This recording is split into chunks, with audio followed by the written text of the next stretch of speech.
د دې نننی سبق د نبی صلی الله علیه وسلم چې کوم صفات ویلې منګه په دې کې یو خصوصي صفت دا د نبی صلی الله علیه وسلم منګه ویلو چې د کور کم مشران دي نو اغوله پکار دي چې په کشرانو باندې نظر ساتي که د دنیا په کارونو کې داغونه غلطي کیږي هغه له برداشت کوي خو د دین په کارونو کې چې ماشومان غلطي کوله مونږ نه کولو نور چې کم نه نو د بے حیايي کارونه داغونه کېدل نور د دین نه خلاف کېدون قطعا چې دا مونږ برداشت نکو دا چې مونږ برداشت کوو دا اصل کې د خپل نوجوانانو ماشومان داغو مستقبل چې دینو مونږ تبا کو الله تعالی دې صلی علی رسوله الکریم اما بعد صفت رسول الله صلی الله علیه وسلم د نبی صلی الله علیه وسلم صفات مونږ ذکر کول مخکنو سبقونو کې دا خبرې ذکر شوې چې نبی صلی الله علیه وسلم با اکثر غمگینو او اکثر به خامخا پس ناس سوچ او فکر کې نبی صلی الله علیه وسلم به بیغم نو زیات وخت به په خاموشۍ کې تیرېدو یعنی مطلب دا چې ضرورت خبره بنوه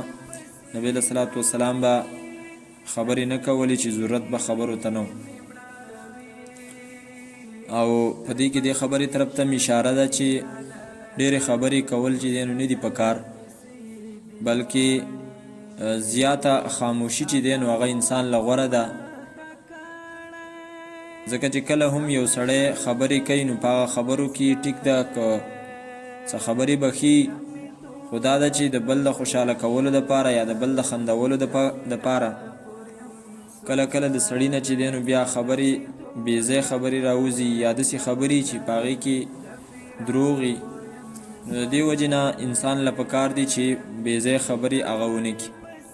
د دې وجې نه د عربو دا مقوله ده هغوی وایي اذا كان الكلام من فضة فالسكوت من ذهب چې کله خبره د سپینو زرو یا خاموشي چې دی نو د سرو زرو ده نو مطلب دا ده چې خاموشي به ډېر وخت یا اکثر وخت پکار ده چې انسان خاموشه پاتې کیږي او یو د خاموشۍ فایده علماء کرامو دا هم ذکر کړې ده چې یو سړی داسې دی چې هغه کم عقل دی بې وقوفه دی او هغه غواړي چې زما په دې کم عقلتوب باندې او په دې کم عقلتوب باندې څوک خبر نشي نو هغه له پکار دی چې بس خاموشي اختیاره کړي نو خلک به عزت کوي او خلک به د هغه په سپکتوب باندې بې وقوفتوب باندې نه خبري نو نبی علیه صلوات وسلام به خبرې چې دی نو کمې کولې خو چې خبره به کله کوله نو روغه خبره به کوله ځینې کس هغه خبره کوي نیمه وکړي نیمه پاتې شي نیمه خبره وخوري سړی چې دی نو په مقصد باندې پوره ونه رسیږي د الله پیغمبر به روغې خبرې کولې پوره په ډکه خوله به خبرې کولې او د نبی علیه صلوات وسلام خبره به چې وه نو هغه به بالکل مقصد ته رسونکې وه داسې خبره به نه وه چې ټکي به پکې ډېرو او مقصد باندې به سړی نه پوهېدو ځینې سړی که نه داسې خبرې شروع کړي ته وایي چې دا چېرته شاعر دی او یو شانته ټکي راوړي اوږده خبره وکړي خو په مقصد یې سړی پوه نه شي د الله پیغمبر علیه الصلاة وسلام شاعر نه و خو دا ده چې خبرې کمې وي نو هغه ډېرې خوږې خبرې وي او هغه خبرې به داسې وي چې سړی به د هغې نه مقصد ته رسېدو بل صفت د نبی علیه السلام دا هم ذکر شو چې نبی علیه الصلاة وسلام د زړه نه سخت نه و بلکې زړه چې دی نو نرم و ځینې خلک یې هغه چې دی نو ډېر سخت دي نو نبی علیه الصلاة وسلام سخت نه و ځینې سړی هغه د ډېرې نرمۍ د وجې نه دومره حد ته ورسېږي چې د ماشومانو د ګپ شپ او د مذاق هغه جوړ شي نو نبی علیه الصلاة وسلام داسې هم نه او دا صفت هم تیر شوی چې نبی علیه الصلاة وسلام سره به کومه ښېګړه چا وکړله احسان به ورسره چا وکړو نو هغه به ډېر لوی ګڼلو نعمتونه به چې په نبی علیه الصلاة وسلام باندې کوم وو نو هغه به چې دی نو ډېر عظیم ګڼل معمولي نعمت د الله تعالی هغې ته به ډېر په درانه نظر باندې کتل او هغه به غټ نعمت حسابولو او نعمتونو کې هیڅ یو نعمت بدی به نبی علیه الصلاة وسلام نه بیانول حتی دا چې نبی علیه الصلاة وسلام به په خوراک کې کم یو شی خوښ و نو هغه به هم خوړو چې کم به خوښ نه و لږ به وخوړو یا به بالکل ونه خوړو خو د هغې بدي به نه بیانوله چې دا داسې دی او دا داسې بچپن کې ماشوموالي کې ماشومان داسي چې هغو ته د هغو د مرضۍ خوراک میلاو نشي نو هغوی بیا جاړي او چغې وایي او دغه د خپلې مرضۍ شی غواړي. نبی صلی الله علیه وسلم په صفاتو کې دا هم راځي چې کله ماشوم نو چې څه به ورته میلاو شو بیا خوړل که هغه به د مرضۍ مطابق نو هم بیا خوړل چې د مرضۍ مطابق بنو نو هم بیا چې نو صبر کولو. څو پورې به چې ورته چا روټۍ ته آواز نه وکړی نبی علیه صلات وسلام به پاڅېدو نه دومره زیات حیاناک او دومره د شرم نه چې دی نو هغه ډک چې چرته به هم چې دی نو د چا خوراک ته به لاس چې دی نو نه ور وړاندې کو. خو د نبی علیه صلات وسلام چې دی نو دا خصوصیت یو بلو چې د خوراک کم شی نه و د هغې به بدیم نه ویله او ډېر صفت به هم نه کو. او دا مخکې موږ ویلو چې ځینې خلک داسي چې هغه یو شی خوښي نو هغه د هغې دومره تعریفونه وکړي چې دا داسې دی او دا داسې دی او دا کباب داسې چې خلکو ته هغه داسې معلوم شي چې به زده کار ټول د خېټې سره دی. نبی علیه صلات وسلام به دا هم نه کول. ځینې کس هغه د روټۍ بېعزتي کوي دا نن نوي پکې راوتي دي دا چیلنجونه بیلنجونه یو بل له ورکوي او دا روټۍ په داسې انداز باندې خوري اوس ورته دا شکل ورته وران کړي او دا سترګې ورته بقې کړي او کله چې نو هغه پټۍ راوالي او داسې په عجیبه انداز باندې شوکوي هلکه دا خو رزق دی لږ چې دی نو احترام کوه دا چیلنج دی هلکه چیلنج دی خو په چیلنج کې هم دی خوراک خو د انسانانو کوه ته ځان نه ورته سم ځناور جوړ کړي. نو نبی علیه صلات وسلام چې دی نو بدی به هم نه بیانوله د خوراک څښاک چې کوم شی و د هغې به ډېر صفت هم نه کولو چې خلکو ذهن کې دا راشي چې یاره د ده کار بس خوراک. بل صفت یې دا ولا تغضبه الدنیا ولا ما کان لها د دنیا او د دنیا سره تړلي چې څومره شیونه و که په دې کې به چېرته څه نقصان وشو نبی علیه صلات وسلام به په هغې باندې نه خفه کېدو نه به وله غوسه ورتلله او دا عجیبه صفت لکه نن سبا دور کې ګوره ماشوم نه که چېرته څه معمولي غونته کې د دنیا کار روان شي نو د ماشوم مشر چې دی نو څونه خفه کېږي هغه ته څومره پقارېږي او څونه ردې بدې ورته وایي کنځلې مو ته کوي وي غټ سړی شوې اوس هم ستا نه چې دی نو دا کار روان کېږي او ظلمی شوې ځوان شوې او اوس هم تاله د دې شي چې دی نو چل نه درځي غوسه کېږي په دې باندې. د الله پیغمبر علیه الصلاة وسلام هغه به د دنیا د وجې نه او د دنیا سره تړلي چې کوم شیونه دي د دې د نقصان د وجې نه به وله چې نن غوسه نه ورته. د دې وجې نه حضرت انس فرمایي رضی الله عنه چې 10 کاله ما د نبی علیه السلام صفت دغه وکړو خدمت کله به زمانه کار روان شو ما ته نبی علیه السلام چېرته دا نه دي فرمایلي چې انس دا دې ولې داسې وکړه. کله به مې یو کار به راته نبی علیه السلام ویلو ما نه بهیر شو نبی علیه السلام ما ته چېرته هم دا نه دي فرمایلي چې انس دا کار دې ولې ونه کړو بس په دې کې به وله غوسه نه ورتله ځکه چې د نبی علیه الصلاة وسلام په دې خبره باندې یقین و چې دنیا او دنیا کې چې کوم څه دي نو دا اسم چې دی نو فنا کېږي ختمیږي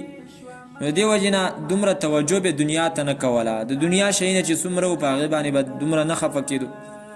خو یو صفت یې دا و فاذا تعدي الحق لم يقم لغضبه شیء حتی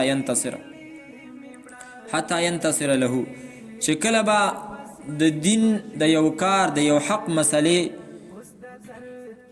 تجاوز چا وکړلو نو بیا به نبی علیه السلام دومره غوسه کېدو چې د هغه د غوسې مخې ته به هېڅوک نه شو ودرېدی تر دې پورې چې نبی علیه السلام د هغې دپاره بدل او انتقام وانخلي. دا عجیبه صفت چې د الله د دین دپاره د هغه هر څه غوسه وه نو هم د الله تعالی د دین دپاره وه او که دغه و د خوشحالي وه نو هم د الله تعالی د دین دپاره وه. د الله پیغمبر صلی الله علیه وسلم خواته یو صحابي راځي او یوې زنانه چې دی نو غلا کړې وه د هغې نوم فاطمه خو د نبی علیه صلات وسلام چې کومه لور وه هغه فاطمه نه وه. هغې زنانه غلا کړې وه په هغې باندې دا سزا وه چې د دې نه به اوس لاس کټ کړي. قوم یې وویلې چې یاره دا خو به زمونږ چې دی نو پوزه کټ شي په دې کې ډېره بېعزتي به وشي چې یاره زمونږ د خاندان یوه ښځه چې دی نو هغه په لاس باندې سوټۍ چې دی نو هغه داسې ګرځي او خلک وایي چې دا هغه جنۍ ده که نه هغه غلا یې چې کړی و. نو هغو حضرت اسامه ابن زید رضی الله تعالی عنه چې نبی علیه صلات وسلام د هغه پلار په زویوالي باندې نیولی و او دا اسامه صاحب چې دی نو نبی علیه السلام ته ډېر زیات ګران و هغې راولېږو چې ته سپاره شو. نبی علیه صلات وسلام د هغه سفارش هغه ته سپارش د پاره هغه رالی نبی علیه السلام ته. نو د هغه چې دا خبره کله واورېدله نبی علیه صلات وسلام نو مخ یې چې دی نو هغه د غصې نه سور شو او دا یې وفرمایل چې دا خو لا دغه فاطمه ده، لو ان فاطمه بنت محمد سرقت لقطعت يدها. که چرته فاطمه چې د محمد لور د هغې نه غلا شوې وې نو ما به د هغې لاس هم غوڅولی. د دین دپاره بیا دومره چې دی نو غوسناک. فاذا تعدي الحق لم يقم لغضبه شيء حتى ينتصر له. او د دین دپاره به څومره خوشحالېدو. صحابه کرام یو ځای ته تلي او هلته چې دی نو یو مشر د قوم هغه لړم چې چلی دی دې صحابه کرامو هغه دم کو یو صحابي په صورت فاتحه باندې هغو وله څه ګډې بزې ورکړې. دا صحابي واپس رالی نبی علیه السلام ته پوره قصه وکړه. نبی علیه صلات وسلام د ډېرې خوشحالۍ د وجې نه هغه ته وایي ویحکه ای خوارشي تا ته دا چا ویلي د ډېرې خوشحالۍ د وجې نه تا ته دا چا ویلي چې په صورت فاتحه کې شفا ده. د خوشحالۍ د وجې نه داسې نه چې خیرې ورته کولې چې هلکه خوار شي. هغه د پښتو چې موږ څوک ښه کار وکړي بیا ورته وایي هلکه ته خو ډېر د کارې سړی. نبی علیه صلات وسلام هغه ته وفرمایل خوار شي په دې خبره ته چا پویه کړی. ډېر زیات خوشحاله شو. فاذا تعدي الحق لم يقم لغضبه شيء. د هغه د غصې مخې ته بیا څوک نه شو ودرېدی. د دې نه دا معلومه شوله چې په کورونو کې ماشومانو نه کم چې دی نو ورانی کېږي د دنیا په باره کې. په هغې باندې چې دی نو چې شمپوشي په کار ده، پرده پې اچول په کار دي او هغه برداشت کول په کار دي. ماشوم ته چې دی نو په هغه وخت کې غوسه نه بلکې په هغه وخت کې په کار ده چې نوره چل ورته ور وښودلی شي چې ګوره نن خو نه دا کار روان وشو خو آینده کې داسې طریقې باندې دا چل دا کار کوه چې بیا تاوان او نقصان ونه کړي. او که چېرته د دین په باره کې د ماشومانو نه کمې زیاتی کېږي نو په کار ده چې په هغې کې غوسه وکړی شي. دې کې موږ ډېر زیات کمزوري ماشومان د دین په باره کې ورانې کوي، د دین په باره کې د هغو نه کوتاهي کېږي، نقصان ته کېږي او مشر چې دی نو هغه له غوسه نه ورځي. موږ په هغې باندې قار نه کوو حالانکه دا د هغه د آخرت نقصان دی. د دنیا نقصان چې وکړي موږ څومره غوسه کېږو، د آخرت نقصان وکړي بیا موږ له چې دی نو هلته غوسه نه راځي.